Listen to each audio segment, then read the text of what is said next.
of the research that we've been doing is about how we use our minds and how our minds will be used in the future.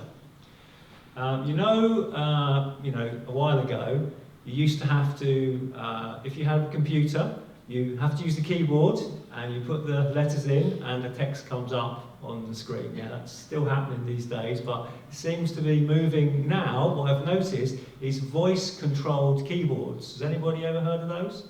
You can get some software where you speak into a microphone, a bit like Jim's one that he's using, and it transfers it into text on the screen. And if you use Google or you use those maps and things, a lot of it now is voice activated. And that's happened quite quickly. Since the beginning of voice activation until it getting quite good is a reasonably short period of time. But now, the next phase of technology is thoughts. So they've developed some machines and some software to begin to read your thought patterns and to transfer that into text or into operating machinery or into many other things. So as the technology is changing, and you've probably noticed that these days in supermarkets and in banks and in post offices, there are not many staff there anymore, are they? It's machines. It's going that way, isn't it? And I remember when I was a kid seeing all the high-tech programs saying, soon there won't be any people, it will just be machines. I know it's a bit worrying, but it feels like we're kind of getting to that stage now. So if our thoughts are going to be able to operate machinery, it's going to be useful if we've got a calm and relaxed mind, isn't it? Do you agree? So we found a few little clips that maybe will help to show what we've been looking at, and watch it and then we'll go through them afterwards.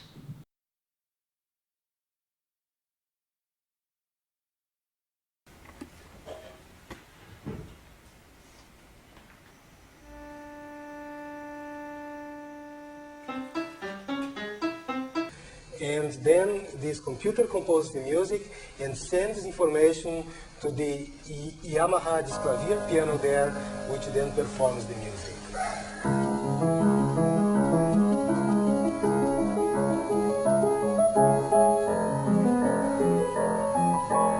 And I've been without an arm for 26 years.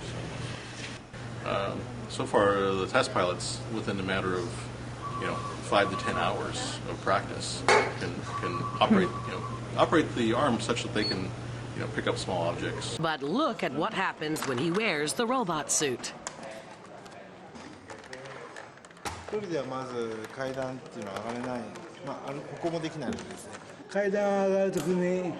When a person tries to move his leg, electrical impulses flow from the brain to the leg muscles.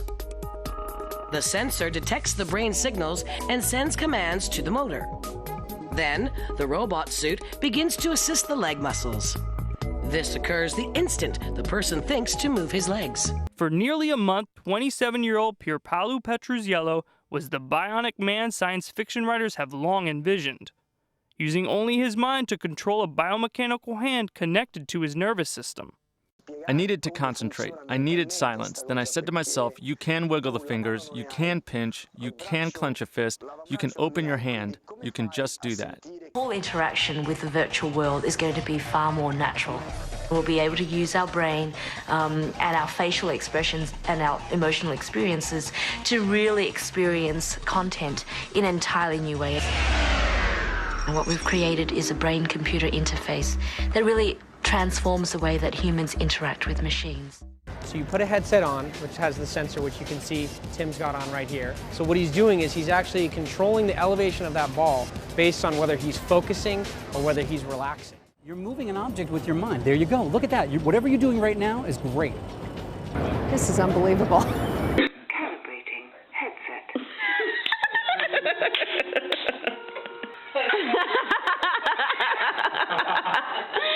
Oh, God. You're doing it. How to drive with your brain. In this video, we're going to show you how to control a car using brain sensors. The human brain produces electromagnetic signals. They can be measured using a special cap with 16 sensors. The measurements from the sensors can be interpreted as patterns by the computer. Once the training is finished, we can ask the test subject to move a cube to the right or to the left of the computer screen. The frame in the lower right shows the brain command for the car. After a small delay, the car turns around the corner, as you can see.